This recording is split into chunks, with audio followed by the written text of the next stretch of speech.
빌립보서 4장 6절에서 9절까지의 말씀. 6절, 아무것도 염려하지 말고 다만 모든 일에 기도와 간구로 너희 구할 것을 감사함으로 하나님께 아뢰라. 그리하면 모든 지각에 뛰어난 하나님의 평강이 그리스도 예수 안에서 너희 마음과 생각을 지키시리라.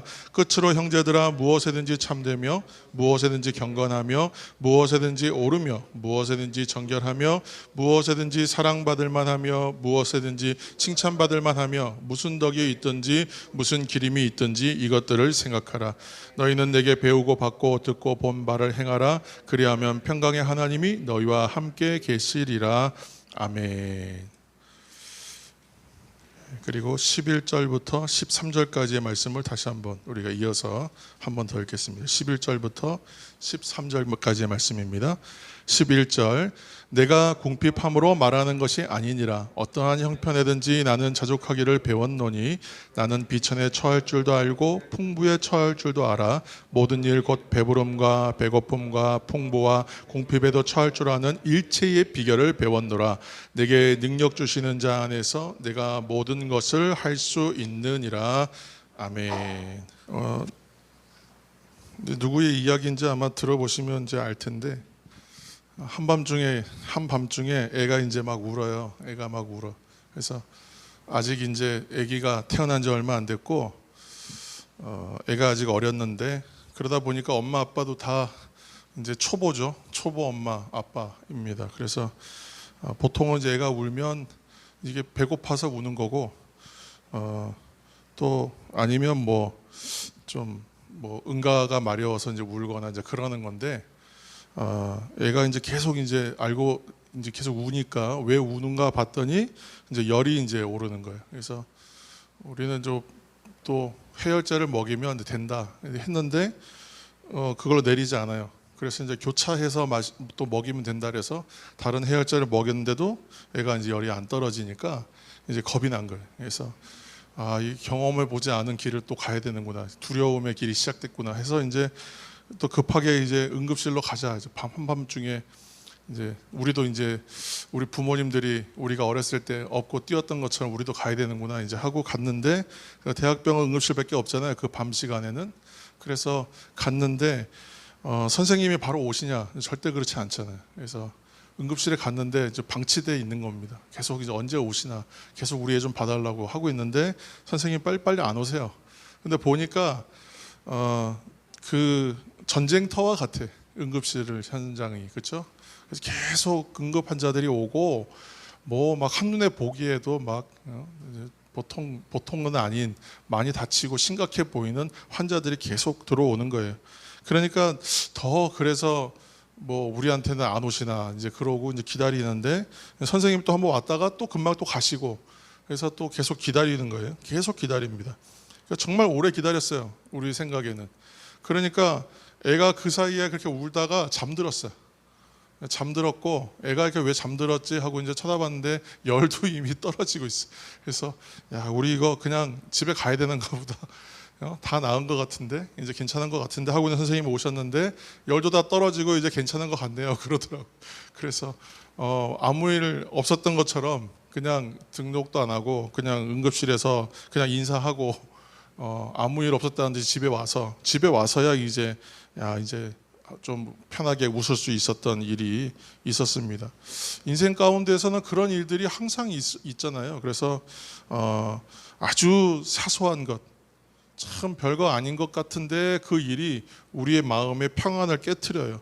그래서 우리는 정말 인생의 목표는 평안한 것, 평안히 사는 것, 또 우리 표현을 하면 잘 사는 것, 그게 인생의 대부분 목표인데, 그 평화롭고 평안한 삶을 누리길 원하지만 그러나 잘 되지 않는다.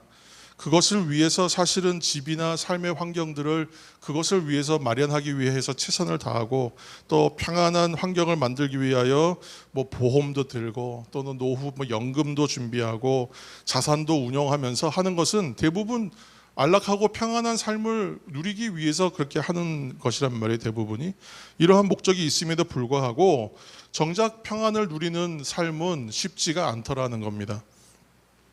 그리고 우리가 평안함을 누리길 원한다면 정작 평안이 무엇인가, 또 평안함을 누리기 위한 본질은 뭐냐 이런 것에 대한 고민과 그 연구도 필요할 텐데 사람들이 있잖아요. 대부분 보면 평안의 문제에 대해서 얘기하면 되게 막연하게 생각합니다. 그리고 대체로 이러한 것일 거다라는 나름의 생각들은 다 있으신 것 같아요. 그래서 안다고 해도 마치 그 이제 일부 학생들 중에 그 연애의 경험이 없는 애들이 연애를 배울 때에 마치 책으로 배우는 애들이 있어요. 연애를. 그래서 이론적으로 공부한 다음에 이런 것일 거라고 생각하는 애들이 있어요. 그래서 완전히 뭐 뜬구름 잡는 건데 그렇게 번지수가 좀 틀린 곳에서 해법을 찾는 경우도 많더라는 것이죠. 그런데 어떠한 것이든 결국은 우리가 신앙 안에서 이것을 갖고 와서 이해해 보면 결국은 경험과 체험의 문제로 귀결된다는 것을 우리가 발견하게 됩니다. 사람들은 평안하기 위해서 뭐 마인드 컨트롤도 배우고 또 명상도 하고 또 요가도 하고 뭐 여러 가지 이제 방법들도 씁니다만 그것으로 평안하냐? 인생에 있어서 생각지 않았던 아까 같은 일들만 생겨도 금방 평안하면 무너진단 말이에요. 그래서 그렇게 쉽지가 않다는 것을 계속 발견하고 그 인생들 가운데 있는데, 근데 이 인생이 어떠한 목적과 방향성이 맞으면 나는 계속 그 문제로 인하여 치이고 고달픈 것 같지만 결국은 그 경험과 체험이 쌓이고 그래서 어느 날 보면 상승곡선을 그리고 있는 인생에 어떤 그런 것을 발견하게 되거든요. 근데 목적과 방향성이 없는 사람들은 계속 그 현실에 대한 문제를 반복하고 있게 된다는 거예요. 약간의 경험은 쌓이겠지만요.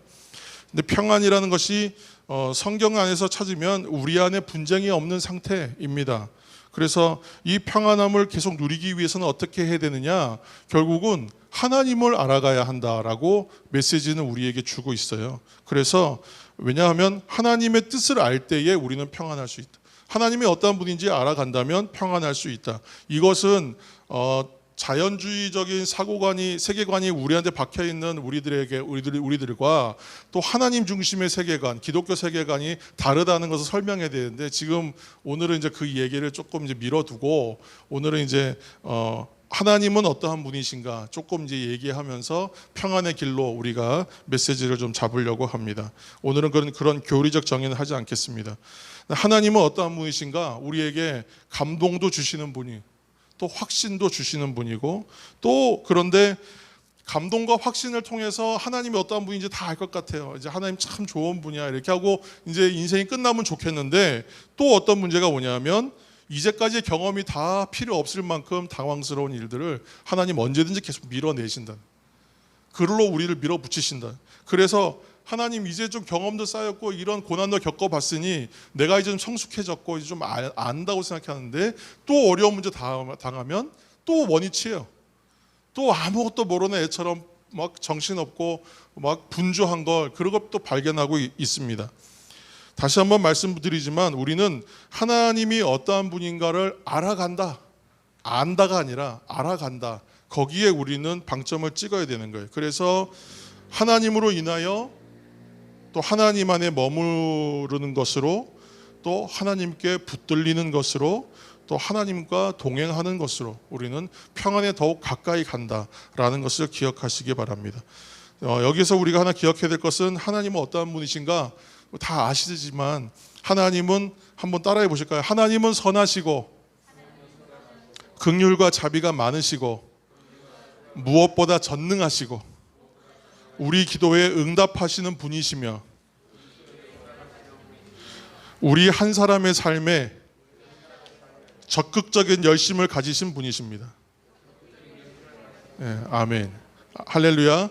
아멘. 그 하나님이 오늘도 우리를 사랑하시고 또 변함없이 사랑하고 계시다는 것, 그리고 그것을 우리가 약속으로 이미 주셨다. 이것을 여러분 기억하시기 바랍니다. 그런데 이 약속이 딱 이게 명문화되어 있고 그냥 문서로 그냥 저장해서 어느 날 이렇게 서랍에 넣어놓는 그런 것이 아니라 그냥 뭐 서류는 있지만 그것이 우리에게 삶에 어떤 영향을 주지 못하는 그런 사문화된 것이 아니라 하나님의 약속은 오늘도 우리를 향해서 살아서 움직이고 역사하는 약속이라는, 계속하여 신비하게 작용되고 적용되는 그러한 약속이라는 거예요. 우리가 신앙을 이야기할 때 주 안에서 성장하고 성숙해가는 인생으로 우리가 계속 이야기하고 있는데, 그 인생길은요, 한 번에 10발자국 20발자국 뛰는 인생은 결코 아니기 때문에 차근차근 가야 하는 길과 같습니다. 그런데 내게 주어진 그 인생의 길은 옳은 방향성 안에서 걸어가고 있다면, 근데 참 좋은 것인데, 이거 자체는 훌륭한데 그 길이 평탄한 도로는 아니다. 그래서 이리저리 좀 갈짓자 가는 것 같고, 지그재그로 가는 것 같고, 방황하는 것 같고, 때로는 옆에 길로 좀 빠지는 것 같기도 하고, 그래서 실패와 넘어짐이 많은 길이고 시행착오가 많은 길이라서 이것이 항상 헷갈리는 거예요. 잘 가고 있는지, 방향이 맞는 건지, 내가 얼마큼 갔는지, 또 이 길이 진짜 옳은 길인지 항상 헷갈리는 거예요. 다른 사람한테도 얘기해 줘야 될 텐데 때로는 이것이 확신되지 않고, 그래서 왜 이런가 하고 이제 좀 정리를 해 보았더니, 하나님께서는 우리들에게 자유함을 주셨다는 거예요, 인생에. 그걸 신학적으로는 자유를 의지라고 합니다. 근데 하나님께서 그 자유를 주셨는데, 그 자유는 우리에게 선택할 수 있는 자유예요. 어떤 것이든지 선택할 수 있는 자유예요. 그것이 불의한 것이든 죄든, 그것이 잘된 것이든 잘 안 된 것이든, 때로는 이게 잘못된 사망의 길일지라도 하나님은 그 선택을 우리에게 자유를 주신다는. 그런데 이 선택에는 그래서 뭐가 필요하냐면 분별함이 필요합니다. 이 선택에는 하나님께서 그 선택의 자유는 주셨지만 이것에 대한 책임도 우리에게 주십니다. 그러니까 우리가 무엇이든지 선택할 수 있는 건 사실이에요. 그죠? 이게 잘못된 선택일 때는 남 탓하잖아요. 내가 잘못 선택했다고 생각하지 않고, 하나님 왜 나를 가만히 놔두셔가지고 왜 이런 길에 빠지게 하십니까? 이렇게 원망하는 게 우리들의 모습이잖아요. 아무튼 이 모든 일들의 자유함을 주셔서 선택의 자유를 주셨지만 거기에 대한 책임도 따른다. 그렇기 때문에 성도에게 필요한 건 뭐예요? 분별의 능력이 필요합니다. 그러니까 그 능력 달라고 하나님 앞에 구할 수 있어요. 그런데 이러한 것이 결국 어떻게 돼요? 자유함이 있어서 선택할 수 있고요, 선택에는 책임이 따르고, 그 선택에는 또 분별함이 필요한데, 이 길의 끝에는 그것이 나의 경험과 체험으로 남습니다. 그리고 다시 어디로 가요? 다시 자유함으로 가요. 그 자리로 다시 돌아가요. 그러니까 이 일이 계속 반복돼요. 그러니까 이 안에는 뭐가 존재하겠어요? 항상 우리가 실패하지 않느냐? 그렇지 않다는 거예요. 시행착오가 반드시 있어요. 그 안에는 아무리 많은 경험이 쌓여도 실수할 수 있고 실패할 수 있어요.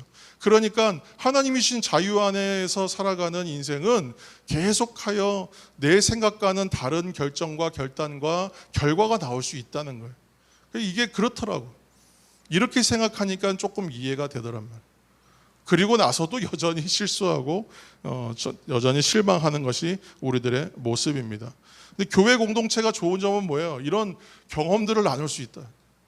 내가 지금 하나님이 이런 선택을 했는데 하나님께서 이렇게 역사하시고 일하시고 나에게 그 안에 어떤 판단을 주시고 분별할 수 있게 해주시더라 하니까, 그러면 나도 그때는 비슷한 상황에 놓였을 때에는 어때요? 그 선택을 따라갈 수도 있는. 때로는 내가 이런 선택과 결정을 해야 하니 좀 기도로 도와달라, 조언을 해달라, 함께 내 얘기를 한번 들어봐달라. 공동체는 나눌 수가 있거든요. 그래서 저도 멘토 목사님도 계시고 또 후배도 있는데, 그들과의 관계 속에서 많은 조언들을 얻고, 그들의 이야기가 처음에는 기껍지가 않고 이게 받아들여지지가 않고 수능되지가 않은데 나중에 보면요, 그 말이 맞아요. 왜 그러냐 하면 그분이 그러한 인생의 경험이 있었기 때문에 했던 이야기거든요. 그래서 신앙의 선배와 교회에는 또한 신앙의 어른들이 분명히 필요한 것입니다. 그래서 내가 먼저 된 사람, 내가 어른, 신앙의 선배 되기를 애써야 하는, 교회 안 그러면 그 교회 힘이 없습니다. 그래서 함께 되어간다는 것에는 이러한 복합적인 의미도 담겨 있다는 것을 생각하셔서 우리가 먼저 되기를 애쓰시는 저와 여러분 되기를 예수님의 이름으로 축복합니다. 운전하는 차를 보면요, 뒤에서 따라가다 보면 저 차가 얼마나 집중해서 운전하는지 아닌지 여러분 다 보면 아시잖아요, 그죠? 초보 운전자 잘 모르실 거예요. 그런데 운전 오래 하신 분들은 알아요. 딱 보는 순간에 저 사람 지금 굉장히 집중해서 운전하는지, 딴짓하는지, 주의가 산만한 건 딴 생각하고 있는지, 조는지 보면 압니다. 갈짓자로 막 가고 왔다 갔다 차선 넘어가면 이상한 차예요. 피해야 돼요. 뒤따라가면 큰일 납니다. 그런데 이 차들 그 인생도 옆에서 보면 그렇게 왔다 갔다 하는 것 같아요. 성도의 삶마저도 사실은 지그재그 같거든요. 그러나 하나님께서 우리의 인생을 좀 다르게 쓰신다는 것을 여러분 기억하시기 바랍니다. 우리가 항상 얘기하는 거 있잖아요. 나에게 좋은 것과 그렇지 않다라고 판단되어지는 이 경험의 폭까지도 하나님께서는 나의 나됨을 위하여 사용하시는 재료다. 이거 꼭 기억하셔야 돼요. 그래야 실망하지 않아요. 오늘 내가 잘 됐을 때 기뻐요. 잘 안 됐을 때는 힘들고 괴롭습니다. 그런데 이 모습도 하나님이 나를 나 되게 하기 위하여 나에게 약속하신 그 장소와 그 수준과 그 결과 목적지에 도달하기 위한 방법과 재료로 사용하시는 것이다. 이것도 나의 모습이고 이것도 나의 모습이고 이것도 나의 선택과 이게 나의 선택. 이게 나의 책임과 나의 책임이 동반된 삶의 모습들이에요. 그렇기 때문에 결국은 이 안에서, 그러니까 로마서 8장 28절에 얘기하시는 모든 것을 합력하여 선을 이루어 가시는 하나님의 역사 안에 있기 때문에 전체의 폭은 우리가 볼 수가 없어요. 때와 시까지도 다 분별해서 볼 수는 없어요. 그러나 방향성 안에서 하나님께서 결국은 가신다, 하신다, 그것을 믿는 믿음, 그것이 있으면 우리가 그 하나님을 알아가면서 생기는 것이 뭐냐? 평안함.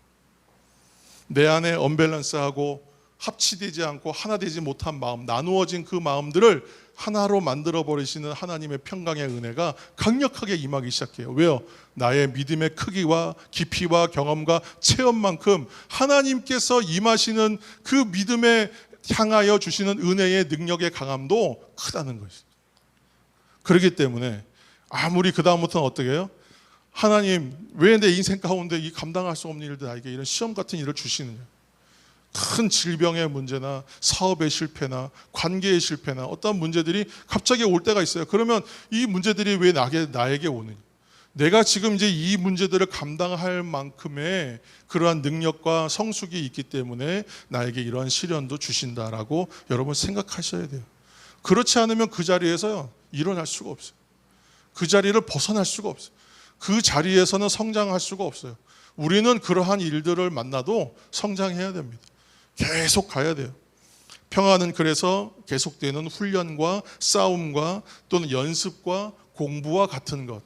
이 네 가지의 얘기들이 다 하나하나의 그 의미들이 중요한 겁니다. 이것이 쌓여서 우리에게 실력이 되고 내공이 되는 겁니다. 그래서 영적인 신앙적인 내공과 실력 쌓는 것이 그냥 거저 먹어지는 것, 얻어지는 것 결코 아니더라고요. 그래서 어려워요. 그래서 산전수전 공중전 다 겪어야 되는 거예요. 하나님 언제까지 다 겪어야 돼요. 그러나 괜찮은 건 뭐냐? 하나님이 애초부터 우리에게 약속하신 바 소망이 우리에게 있기 때문에 거기가 끝이 아니거든요. 그러니까 이거 결국은 이제 이 얘기 안 하고 가려고 했는데 조금 해야 될 것 같아요. 자연주의적 세계관 가지고 있는 이 세상 사람들의 관점에서는 죽으면 끝이에요. 그렇잖아요. 태어나서 죽으면 끝. 그러니까 고난이 오고 어려움이 왔을 때 어디까지 가요? 그냥 내가 여기서 죽어버리면 끝나겠구나 하고 생명 놔버리는 친구들도 있어요. 우울증 오래 앓으면요 자살해요. 자살 충동 느끼고. 그렇잖아요. 왜요? 죽으면 끝이니까. 근데 소망의 인생은 어때요? 죽음이 끝이 아니에요. 결코 죽는 것을 끝나지 않아요. 그러니까 내가 죽을 것 같은 위기 속에서도 죽는 것들은 어차피 끝이 안 나요. 그래서 가보는 거예요. 한번 가봤더니 그 다음에 하나님이 나를 상승시키고 세워주시는 자리까지 경험하게 되고, 하나님 영생을 우리에게 주셨구나, 이것이 나에게 소망이 되는구나. 그러니까 세상의 사람들은 끝이라고 생각하고 살아가는데 거기가 끝이 아니었구나. 그러니까 이게 삶이 다른 거잖아요. 전혀 다른 삶을 살아가고 있는 것입니다. 그래서 우리의 과제는 뭡니까? 엔크리스토스, 하나님 안에, 예수 그리스도 안에 있는 것. 그리고 두 번째는 하나님의 소유되어 가는 것. 그리고 하나님의 그리스도의 장성한 분량에 이르기까지 성장, 성숙, 자라가는 것. 그 길을 갈아야 된다는 것입니다. 오늘도 이 성숙을 향해 나아가는 하루입니다. 한 걸음입니다. 한 걸음. 오늘 기도 좀 세게 했다고 두 걸음 떼시는 분이 있을지도 모르겠습니다만 결국은 한 걸음이라고 생각하세요. 오늘도 그러나 감사하게도 이 한 걸음을 내디딜 수 있어서 한 보 뒤처진 사람들을 내가 한 보 끌어줄 수 있는 먼저 된 자 되게 하시니 그 은혜가 감사합니다. 하나님 감사합니다. 그렇게 나아가셔서 성숙의 자리로 나아가시는 우리 금찬 기도회가 되기를, 우리 모두가 되기를 예수님의 이름으로 축원합니다. 이제는 우리 주 예수 그리스도의 은혜와 아버지 하나님의 무한하신 사랑과 성령의 교통하심이 아버지 함께 기도한 모든 기도, 특별히 심은 이 기도들이 응답받기를 간절히 원하는 우리 모든 성도들, 특별히 기도한 믿음의 사람들, 믿음의 그루터기, 은혜의 그루터기 되고 통로된 우리들 위에와 우리의 가정들 위에와 우리 성도들 위에와 우리 교회 위에 이제로부터 영원까지 함께 하옵시기를 간절히 축원하옵나이다. 아멘.